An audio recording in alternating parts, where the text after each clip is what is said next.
waxaan rabaa inaan ku booriyo oo yara xusuusiyo markaan waa markii ugu horeysay gaadiid iyo ciidan intaan la eg oo loo qorsheeyay inay ka hawl galaan ilaalinta territorial waterka waa markii ugu horeysay ee loo qorsheeyay wasaaradda dekedaha booliska ilaaliya dekeda port security-gu inay yeeshaan waxaan u malaynayaa inay tahay ahmiyad weyn iyo wax weyn oo wax qabada oo lagu farxo waxayna hawlgal ka sameeyeen kana sameyn doonaan meel kasta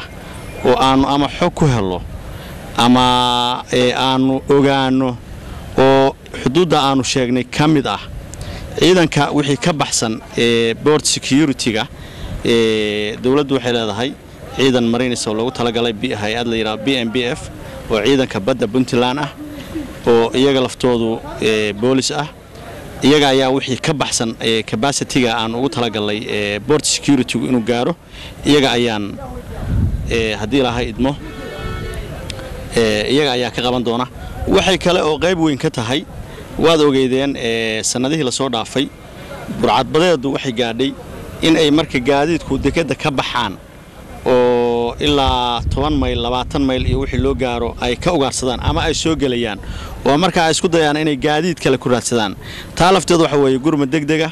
oo loo diyaariyay oo ka qayb qaadanaya hadii arrimaha noocaas iyo wax u dhow ay nasoo food saaraan mashruucan oo ay nagala qayb qaadatay ganacsato hay'ado kamida dawladda iyo iyaga oo ku mahadsan shaqada ay qabteen iyo hal abuurkeeda iyo sida ay diyaarka iyo heeganka ugu yihiin ciidanka booliska